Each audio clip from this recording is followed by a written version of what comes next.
La última plaga tuvo lugar a medianoche, tras la ceremonia que Moisés había ordenado realizar a los israelíes y que acabaría siendo conocida como Cena de Pascua. Mientras los israelitas celebraban el ritual de Pascua, los egipcios dormían. Y fue entonces cuando sucedió. Todos los primogénitos egipcios murieron. Todas las casas se vieron afectadas. Nadie ha sido capaz de ofrecer una explicación científica plausible para la muerte de los primogénitos. Hasta ahora. Según nuestra teoría, en este punto de la serie de acontecimientos que había comenzado 6 meses antes, la fuga de gas que había desencadenado la serie de plagas que se habían sucedido por fin entró en erupción. El dióxido de carbono debió de filtrarse a la superficie, y dado que es más pesado que el aire, mataría a los animales y a la gente que dormía antes de disiparse y volverse inocuo en la atmósfera. En caso de que les parezca una mera conjetura, tengan esto en cuenta. Así es como sucedió exactamente en 1986 en el lago Nyos de Camerún. La fatídica noche del 21 de agosto, los habitantes del lago Nyos se acostaron. No podían imaginarse que el dióxido de carbono, que había teñido el lago de rojo sangre, estaba alcanzando su punto crítico. Mientras los moradores de Nyos dormían, la capa superficial del lago contenía el dióxido de carbono como el tapón de una botella de gaseosa. Pero entonces, la tierra tembló y tuvo lugar un corrimiento de tierras que arrojó rocas al agua, perturbando la presión superficial y liberando el gas. El gas subió a la superficie y, como un monstruo extraterrestre, emergió del agua. Al formarse gotas en el gas, pasó de ser invisible a convertirse en una bruma visible. A continuación, la niebla se desplazó sobre el agua y sobre la tierra, asfixiando a todos a su paso. Y tan repentinamente como apareció, desapareció, disolviéndose ya inofensiva en la atmósfera. Al día siguiente, cuando despertaron quienes habían dormido en cotas más altas, encontraron a unas 1.800 personas muertas. Cientos de cabezas de ganado y animales pequeños también perecieron. A su alrededor reinaba un silencio sepulcral. Allí estaba sentada entre los muertos. En casa de algunos de ellos, fuera había animales tendidos por todas partes, vacas, perros, de todo. En mi familia éramos 56, pero 53 murieron.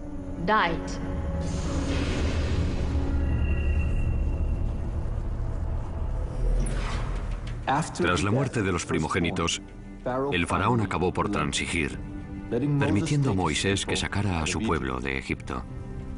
Según la Biblia, lo que hizo rendirse al faraón fue lo selectivo de las muertes, el hecho de que solo fallecieran los primogénitos. Esta selectividad fue lo que le demostró que había sido obra del propio Dios. ¿Qué razón podemos dar a esto? Pues los primogénitos egipcios gozaban de una posición privilegiada. Eran los herederos del trono, de las propiedades, de los títulos y mucho más. Dormían en camas egipcias, pegadas al suelo, mientras que sus hermanos y hermanas dormían en las azoteas, los cobertizos y las carretas. Los israelitas, sentados mientras celebraban su primera cena de Pascua, no se enteraron de nada, mientras que el gas que se desplazaba a escasa altura asfixiaba a los varones privilegiados de Egipto que dormían en sus camas. Esta conclusión está respaldada por la arqueología.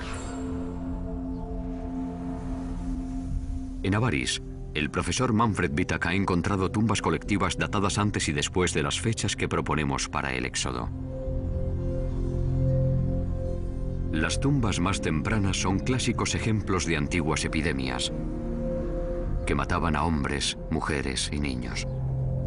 Sin embargo, en la fosa común de la época del Éxodo, solo ha hallado varones. Aquí pueden ver huesos de enterramientos de comienzos de la 18ª dinastía. Todas las víctimas son varones. Por el tamaño de las sepulturas y el número de individuos que hay en ellas, creemos que la gente murió en una sucesión rápida y los fueron arrojando a la fosa, algunos boca abajo, otros de costado.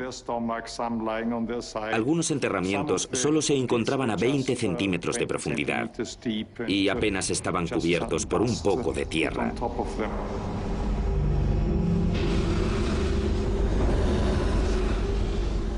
La Biblia dice que el hijo del faraón también murió durante la plaga que acabó con los primogénitos. Dado que propugnamos que Ahmosis es el faraón del Éxodo, deberíamos poder probar que el hijo de Ahmosis murió joven.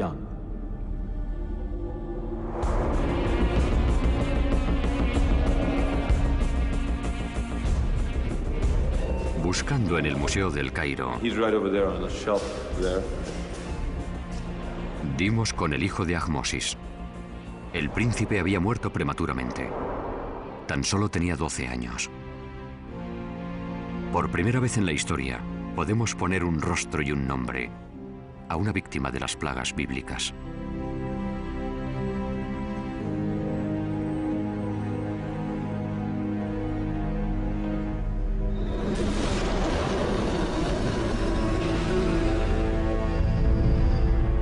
Parece que la Biblia, la geología y la arqueología narran la misma historia.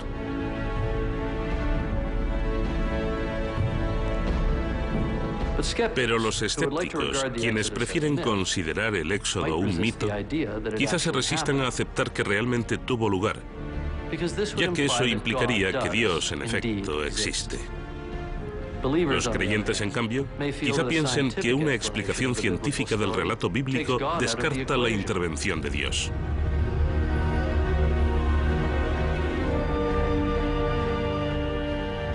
Pero en el libro del Éxodo, Dios no deja en suspenso la naturaleza, la manipula.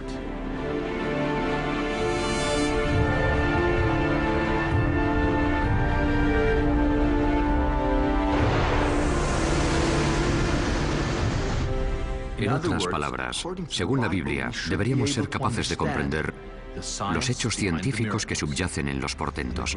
Y el mayor portento de todos fue la separación de las aguas del mar. Tras la muerte de los primogénitos egipcios, el faraón permitió marcharse a los israelíes. Pero luego se arrepintió y fue tras ellos, hallándolos acorralados a orillas del mar. El texto hebreo llama a este mar Yam Suf. Y fue aquí donde sucedió el milagro. El mar se abrió. Los israelitas lo cruzaron y se pusieron a salvo. Y cuando las aguas volvieron, se tragaron a todo el ejército egipcio, volcando los carros y ahogando a los caballos y los soldados.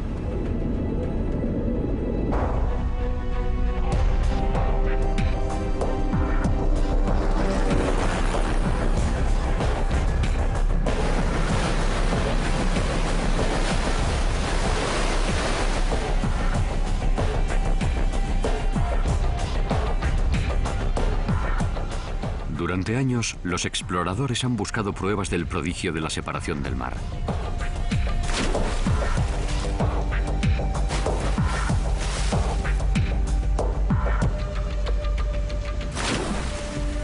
Han organizado expediciones arqueológicas subacuáticas en busca de antiguos carros, espadas y cualquier prueba de la existencia de un ejército egipcio ahogado. Según una teoría, una vasta plataforma sumergida del Mar Rojo pudo estar expuesta brevemente durante una fuerte tormenta, brindando así a los israelíes un puente por el que cruzar.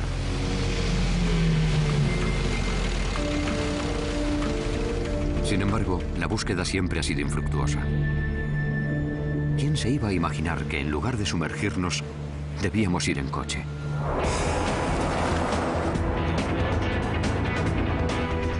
Y eso es porque Yam Suf, como se llama en hebreo el lugar por el que Moisés separó las aguas, durante años se ha traducido mal, como Mar Rojo, cuando en realidad la traducción correcta es Mar de los Juncos. Y los juncos crecen en agua dulce, no en aguas salobres, y en los lagos, no en los océanos. Deberíamos haber buscado un lago. Pero ¿a qué lago se refiere la Biblia al decir que se abrieron las aguas del mar de los juncos?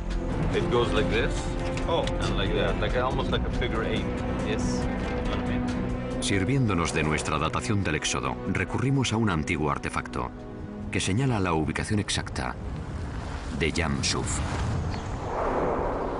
También nos facilita la primera prueba arqueológica de la separación de las aguas.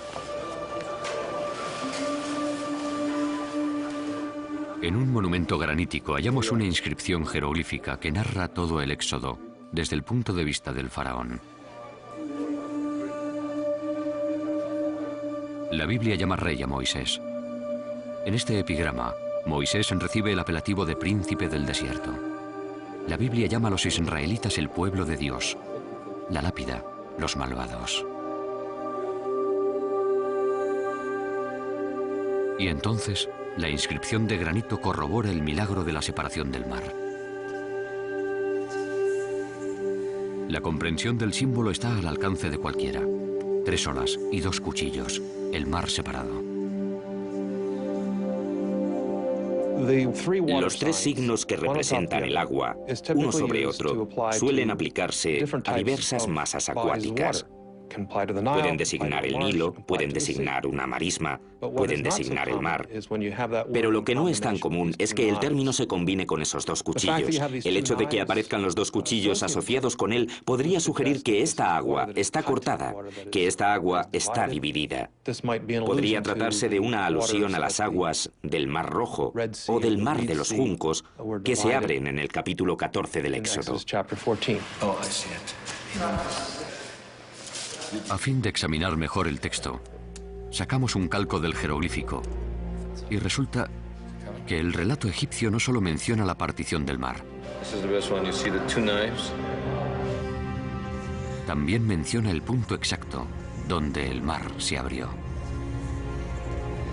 El lugar se llama Pi Haroti y actualmente los arqueólogos saben exactamente dónde estaba, lo cual nos permite localizar Yam Suf, el lugar donde, según la Biblia, el mar se separó y los israelíes se pusieron a salvo cruzándolo, y el curso de la historia humana cambió para siempre. Se trata de un antiguo lago que pervivió hasta mediado del siglo XIX. Al construirse el canal de Suez, este antiguo lago acabó pereciendo. Al cabo de un minucioso estudio de esta zona, el profesor Manfred Bittak propuso que los egipcios conocían este lago con el nombre de Patufi, el pantano, la marisma. Y la palabra tuf, juncos en egipcio, se corresponde con el término hebreo suf. Por lo tanto, sugirió que Yam Suf era una denominación derivada de esta masa de agua. Actualmente se llama Lago El Bala.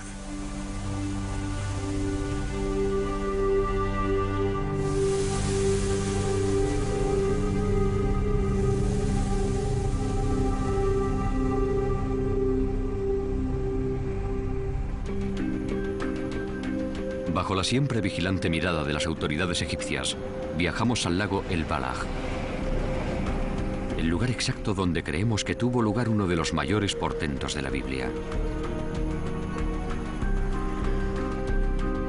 El lecho salino y los juncos atestiguan que, en tiempos, las aguas salobres del Mediterráneo y las aguas dulces del lago El Balaj confluían aquí.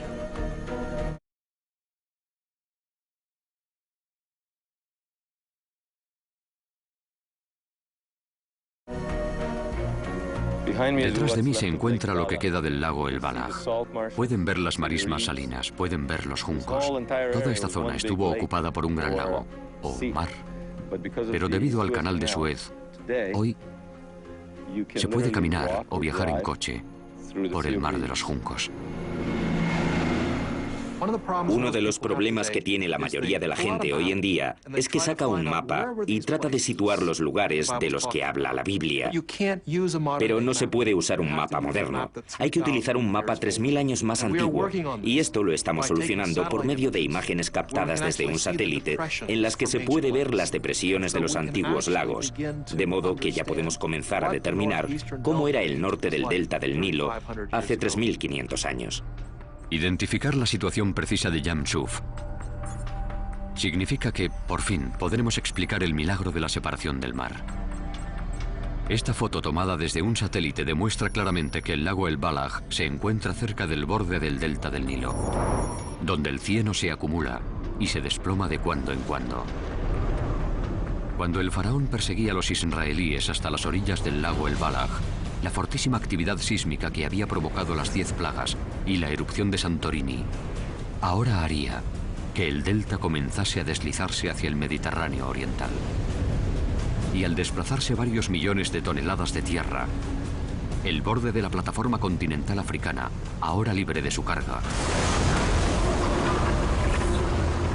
debió de elevarse entre 1 metro y 1,5 metros. En otras palabras, el mar se abrió. El agua debió de precipitarse desde las tierras más altas hasta los bajíos y se formaron charcas y pozas, emergiendo una tierra seca por la que pasaron los israelitas.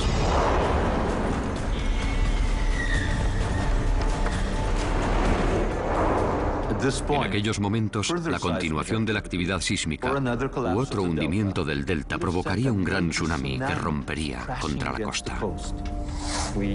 Tenemos constancia de estos maremotos en Turquía, donde erosionaron la costa, creando unos canales que se adentran hasta 50 kilómetros en tierra firme.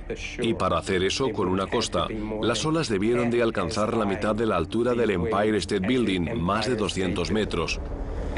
Y esa es precisamente la descripción que nos da la Biblia. Con que el tsunami se hubiera adentrado solamente 12 kilómetros en tierra firme, habría alcanzado el lago El Balaj y engullido el ejército egipcio. Para entonces, según la Biblia, los israelíes ya se encontrarían fuera del alcance de las olas.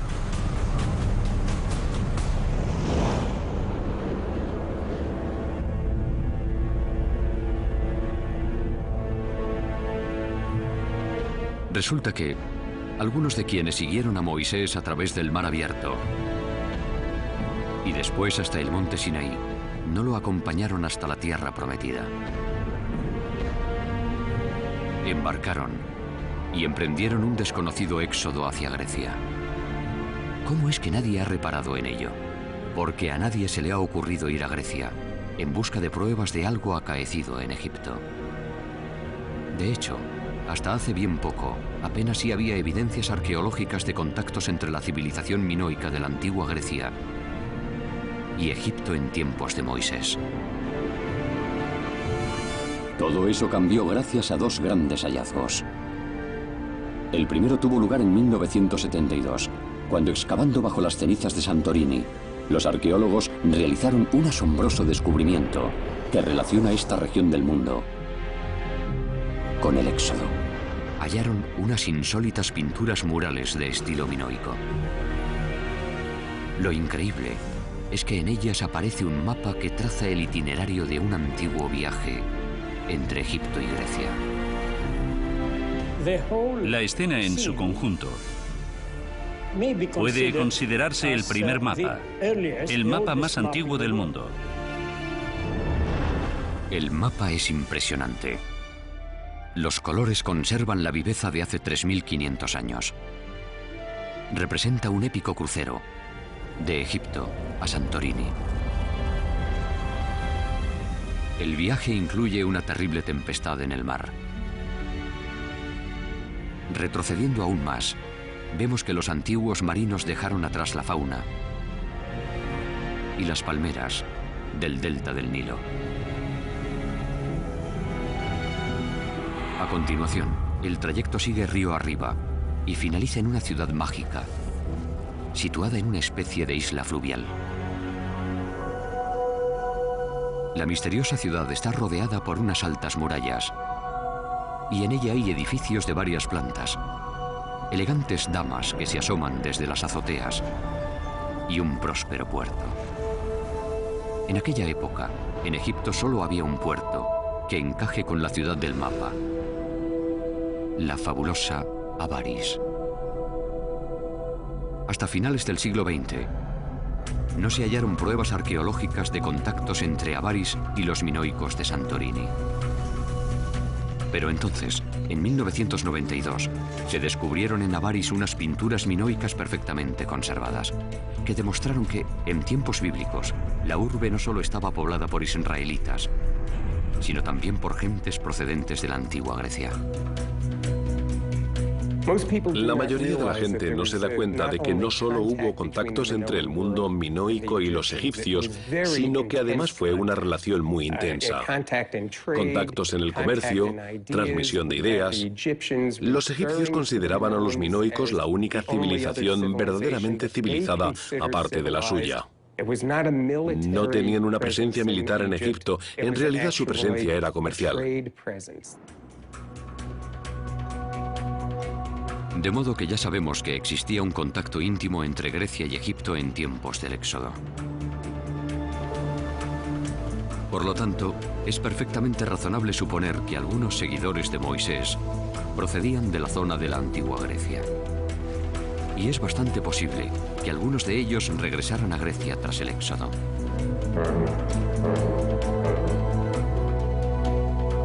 La Biblia dice que Moisés y los suyos salieron de Egipto con grandes cantidades de espadas y oro egipcio. 3.500 años después de los hechos, ¿habrá alguna posibilidad de encontrar espadas israelitas y tesoros de oro egipcio en Grecia?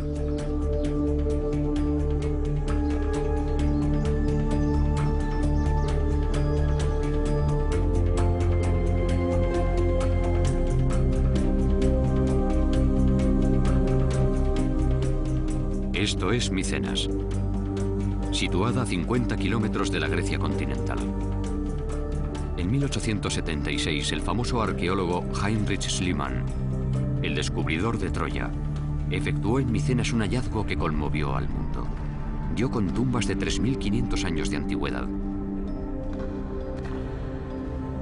Los sepulcros son asombrosos.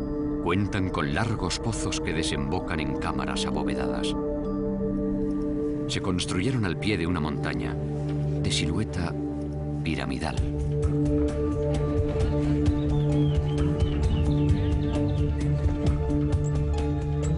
Lo sorprendente es que en su interior encontró un tesoro, consistente en espadas y oro egipcio.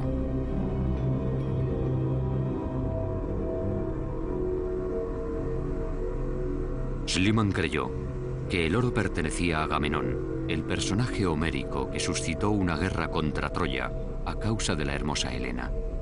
Pero los especialistas pronto descubrieron que las personas inhumadas en los sepulcros habían vivido unos 300 años antes de Agamenón. Vivieron en torno al año 1500, antes de nuestra era.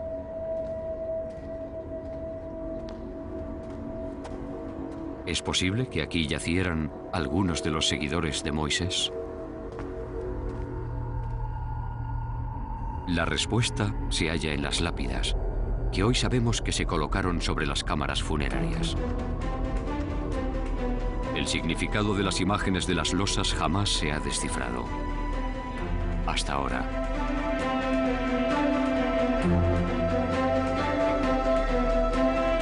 Si preguntas a los estudiosos, ¿qué es esto? Te dicen, bueno, parece una cacería, pero no hay ningún animal. Parece una batalla, pero no hay gente luchando. Observémosla y veremos de qué dan fe en realidad las losas sepulcrales de Micenas, si las contemplamos con sencillez y sin prejuicios ni ideas preconcebidas. Casi me entran ganas de susurrar. Es una especie de secreto, ya que nadie se da cuenta de que se trata de una película de 3.500 años de antigüedad, por así decirlo. Son 3 fotogramas de la separación del mar, y no lo saben. No lo saben. Pero fíjense, está clarísimo. En el primer fotograma se ven olas arriba y olas abajo. Están viendo literalmente la división del mar. Y este hombre va en un carro persiguiendo a Moisés, que lleva un báculo. Este es el primer fotograma. Y aquí tienen el segundo fotograma de la película. El agua forma remolinos. Y miren lo que ocurre aquí. Todo el mundo cree que el hombre del cayado es el derrotado, pero en realidad se ha dado la vuelta. Se ha dado la vuelta. Se está encarando con su enemigo. Se encuentra en un terreno más alto. Y este otro hombre está en un nivel más bajo. Y miren, se aproximan unos muros de agua. Y en el tercer fotograma, que se encuentra en otro museo, aún más oculto, verán a este hombre volteado, que el agua lo está sumergiendo, que los caballos están derribados. Y así finaliza la historia. ¿Pero qué dicen los expertos? En cuanto a este ejemplo, tenemos dos opciones principales. O se trata de un guerrero en una escena bélica, y él es el enemigo, y persigue a su enemigo que trata de escapar con la espada en la mano.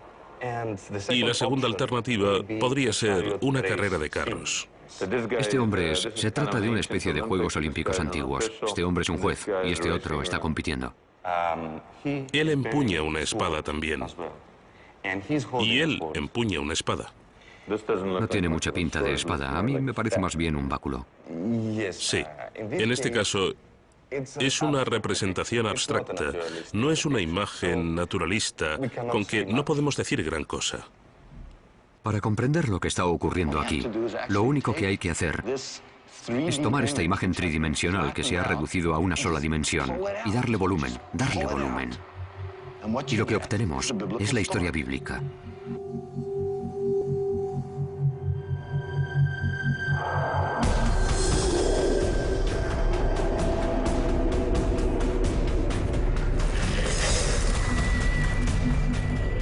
Al poner en relación las tres estelas, lo que vemos exactamente como lo narra el libro del Éxodo es un auriga egipcio persiguiendo a Moisés por la separación del mar. Entonces, Moisés se vuelve y se encara con su perseguidor. Unos muros de agua se alzan y se precipitan sobre los egipcios. Finalmente, el auriga, el carro y los caballos quedan sumergidos.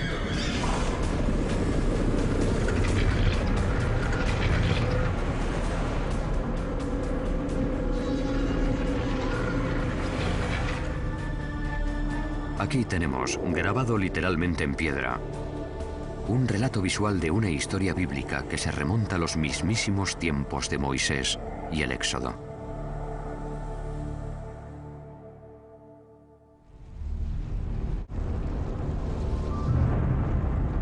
La actividad sísmica que posibilitó a los israelitas cruzar el mar habría provocado que el gas y el petróleo que abundan en esta zona se incendiaran.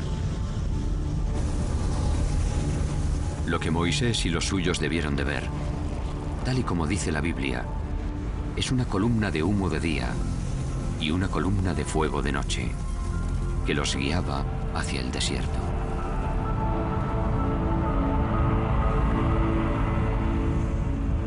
De modo que si hemos interpretado correctamente los indicios y no erramos acerca del lugar donde el mar se abrió, ya empiezan a cobrar sentido las distancias que nos proporciona la Biblia. Tal vez podamos incluso localizar el legendario monte Sinaí, donde, según las Escrituras, Dios se manifestó ante Moisés. Muchos arguirán que identificar el monte Sinaí equivaldría a corroborar el relato bíblico.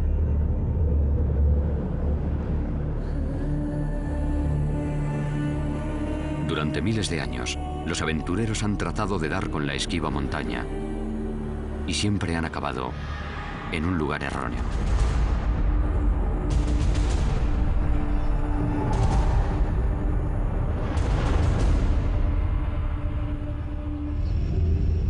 El monte Sinaí más conocido alberga un monasterio cristiano del siglo III.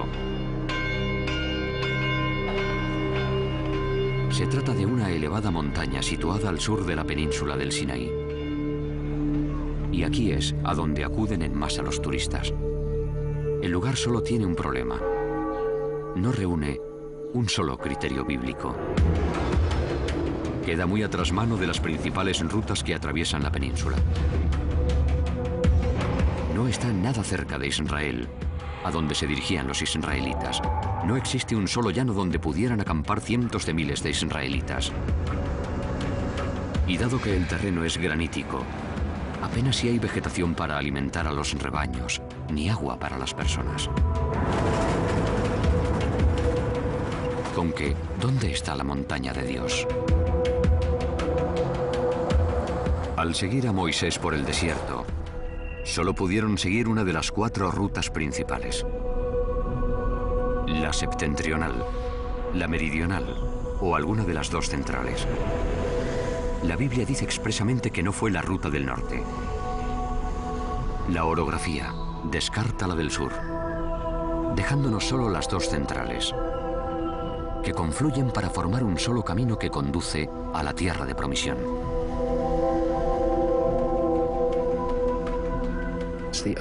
Es el único itinerario posible, ya que al sur de la ruta hay unas montañas peligrosas y al norte hay una zona desértica con dunas. Se trata de un antiguo camino con sistemas hidráulicos que lo jalonan. Así que tuvo que ser la ruta por la que Moisés huyó de Egipto. Y es la senda que debió de volver a tomar finalmente para conducir a los israelitas al monte Sinaí, donde se produciría la revelación.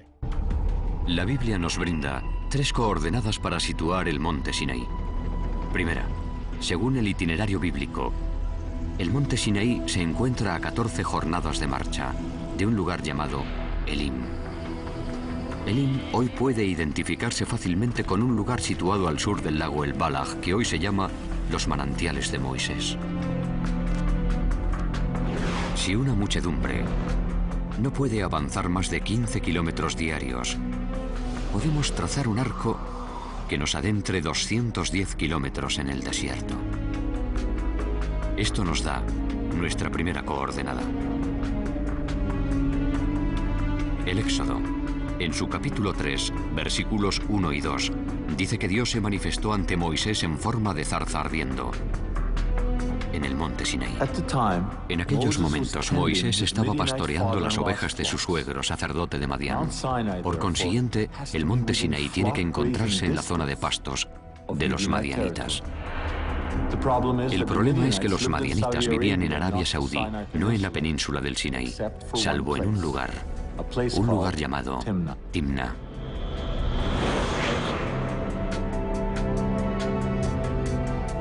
Aquí, los arqueólogos han hallado restos de ganado madianita e incluso grabados madianitas. Si Moisés estaba apacentando un rebaño madianita en el Sinaí, este es el único lugar donde pudo acampar. Y, teniendo en cuenta las prácticas pastoriles de la región, el monte Sinaí no puede estar a más de 45 kilómetros de Timna. Esto nos ofrece nuestra segunda coordenada. La última coordenada bíblica para dar con el monte Sinaí aparece en el Deuteronomio, capítulo 1, versículo 2.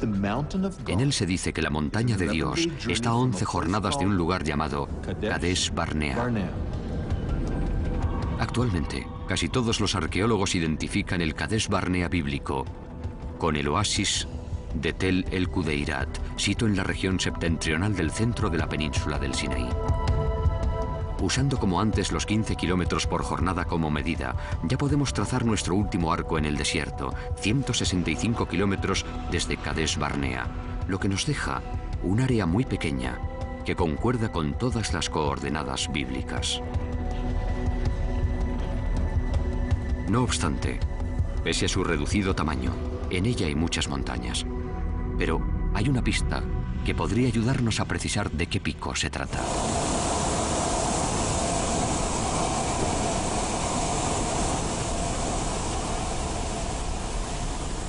El libro del Éxodo llama al monte Sinaí montaña sagrada. Y las montañas sagradas del desierto se caracterizan por sus santuarios rocosos al aire libre. What are those? They look like little excavations. That's amazing. En esta zona, solo existe una montaña rodeada de santuarios. Hoy en día, ese monte se llama Jebel Hashem el Tarif.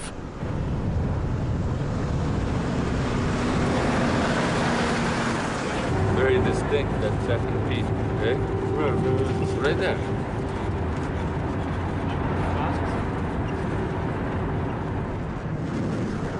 Aunque toda esta área se encuentra en plena zona militar, logramos entrar.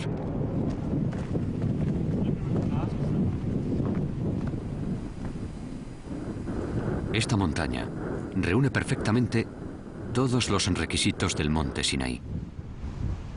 Está rodeada por un gran altiplano que podría haber acogido a varios centenares de miles de israelitas.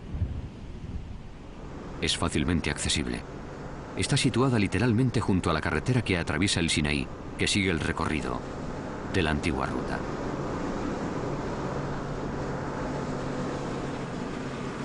La montaña no es muy elevada. Tan solo se alza 200 metros sobre el nivel de la altiplanicie, aunque destaca mucho. Se puede divisar desde lejos y lo que la hace única es que está rodeada por la mayor concentración conocida de santuarios al aire libre que hay en el desierto. Si no nos equivocamos, hará unos 3.500 años, Moisés subió a esta montaña y recibió los 10 mandamientos en su cumbre. Pero no se nos permite aproximarnos más. Nuestro equipo de cámara profesional desentona enormemente en una zona militar. El ejército egipcio nos prohíbe continuar. No podemos subir a la montaña para confirmar nuestra teoría de que este es el Sinaí.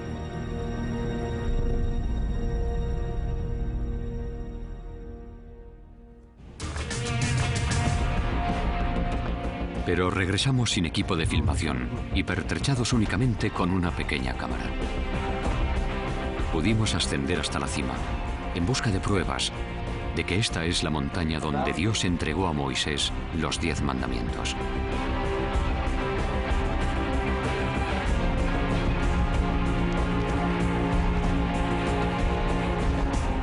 Pero ¿qué habría que encontrar para demostrar que se trata del monte Sinaí? Según la Biblia, el monte Sinaí reúne unas características únicas.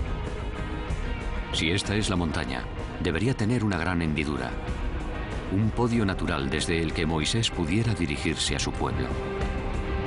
Como en todas las montañas sagradas, debería haber tumbas de santones en su cumbre y también indicios de un manantial de agua potable en lo alto del monte, un rasgo sumamente raro que, según la Biblia, distingue al Sinaí del resto de las montañas del desierto. Cuando ganamos la cima, encontramos todo tal como debía estar. La grieta que domina un anfiteatro natural.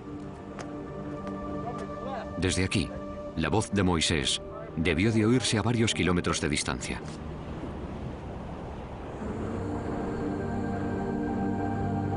Y aquí están los sepulcros. Cada uno forma un círculo de unos 6 metros de diámetro y están construidos formando una plataforma. Todos ellos pueden ver la cámara funeraria, la cámara mortuoria, y está muy bien edificada y techada. Y lo más extraño de todo. Fíjense. ¿Ven eso blanco? Al parecer en tiempos hubo una fuente en la cima del monte. Esto es travertino, lo cual significa una acumulación de calcio que se produce en determinadas condiciones de humedad, lo que indica que antiguamente aquí hubo un manantial. Hallar algo así en la cumbre de una montaña es bastante inusitado. Los restos de un antiguo fontanal. Sí, es algo extraordinario.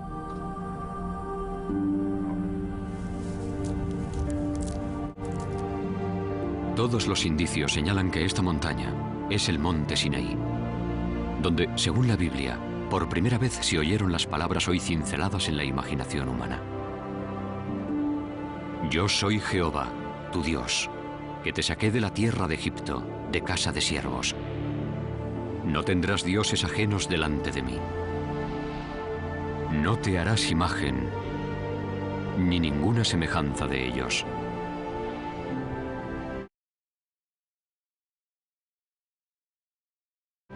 No tomarás el nombre de Jehová tu Dios en vano. Acordarte has del día del reposo para santificarlo. Honra a tu padre y a tu madre. No matarás. No cometerás adulterio. No hurtarás. No hablarás contra tu prójimo falso testimonio. No codiciarás la casa de tu prójimo y no codiciarás la mujer de tu prójimo.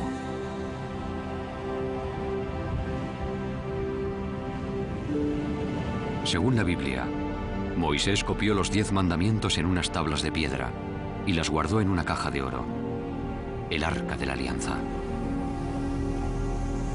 A continuación erigió un templo portátil a los pies de la montaña, un tabernáculo, que sería el lugar donde se adoraría al Dios de Israel y se alojaría la sagrada arca. Esta maqueta del sacro tabernáculo se ha confeccionado siguiendo rigurosamente las instrucciones contenidas en el propio libro del Éxodo.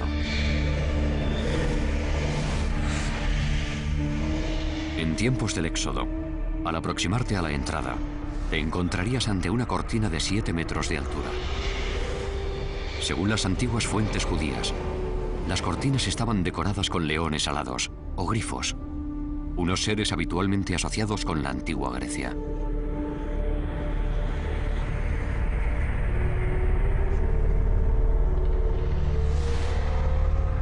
Tan solo los sacerdotes estaban autorizados a entrar en el atrio.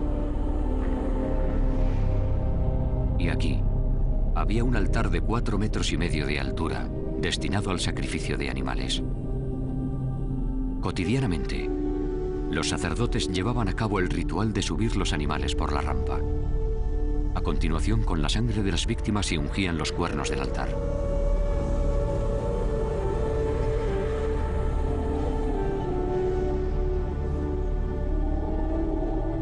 Al fondo del atrio se encontraba el tabernáculo, la casa de Dios.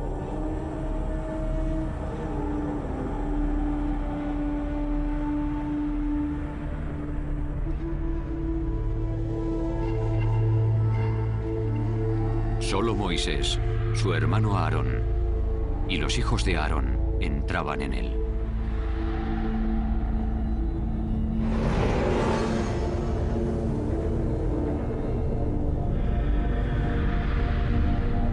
Aquí, tras otro tapiz con figuras de grifos bordadas, se encontraban los útiles de oro dedicados al culto.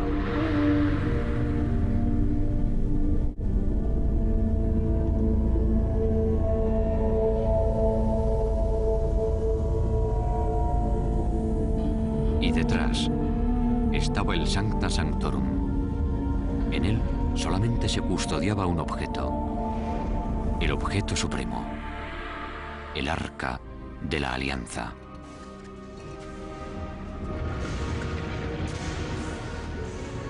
Nadie sabe con exactitud cómo era el Arca de la Alianza. La Biblia afirma que fue diseñada por el propio Dios para albergar los 10 mandamientos. Basándose en la descripción del libro del Éxodo, ha habido quienes han tratado de reconstruirla, hasta con las pértigas para su transporte y una tapa de oro coronada por 2 aves. Como quiera que fuese, lo que está claro es que era una exquisita obra de orfebrería.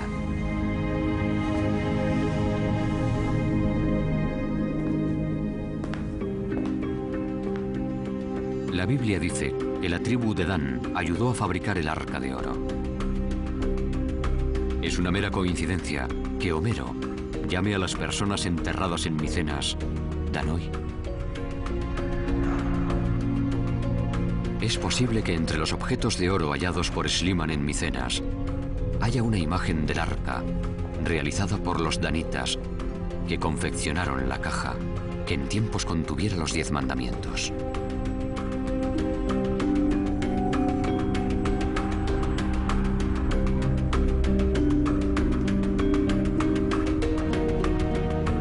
Por increíble que parezca, entre las piezas de oro se cuenta una alhaja sacerdotal que ha pasado inadvertida y sin publicidad.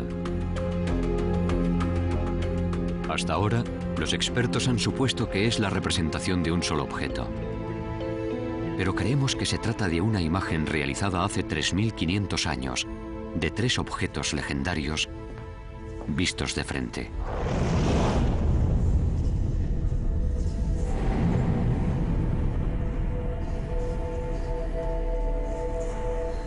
Aquí podemos distinguir claramente el altar sagrado, la rampa del tabernáculo y el arca de la alianza.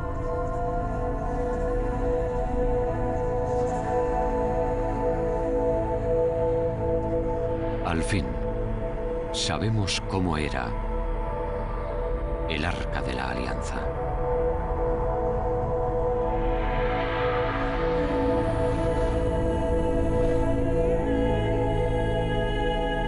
Mejor si cabe, sabemos qué aspecto presentaban los objetos sagrados, contemplados desde el Sancta Sanctorum. Hasta ahora, la única persona que ha podido ver estos objetos desde esta perspectiva es Moisés.